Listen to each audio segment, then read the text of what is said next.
তোমারে দেখিবার মনে চায়, দেখা দাও আমায় তোমারে দেখিবার মনে চায়। চাঁদাবাজির মামলায় গ্রেপ্তার বৈষম্য বিরোধী ছাত্র আন্দোলনের ঢাকা মহানগরের সাবেক জ্যেষ্ঠ সংগঠক ও কেন্দ্রীয় ক্রীড়া সেলের সদস্য আব্দুর রাজ্জাক বিন সুলাইমান ওরফে রিয়াদের বাসা থেকে 2,25,00,000 টাকার 4টি চেক এবং প্রায় 20 লাখ টাকার ফিক্সড ডিপোজিট রসিদের কাগজ উদ্ধার করেছে পুলিশ। বুধবার বিষয়টি নিশ্চিত করেন ঢাকা মহানগর পুলিশের মিডিয়া অ্যান্ড পাবলিক রিলেশনস বিভাগের উপপুলিশ কমিশনার মোহাম্মদ তালেবুর রহমান।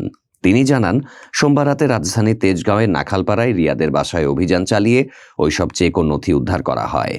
ঘটনার সূত্রপাত কিছুদিন আগে, যখন সংরক্ষিত নারী আসনের সাবেক সংসদ সদস্য শাম্মী আহমেদের বাসায় 5 যুবক গিয়ে নিজেদের বৈষম্য বিরোধী ছাত্র আন্দোলনের সমন্বয়ক পরিচয়ে 50 লাখ টাকা চাঁদা দাবি করেন।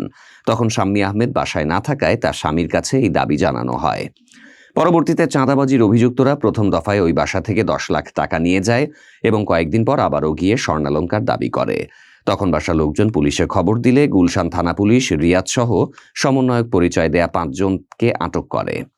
ঘটনার পর শাম্মী আহমেদের স্বামী সিদ্দিক আবু জাফর গুলশান থানায় মামলা দায়ের করেন।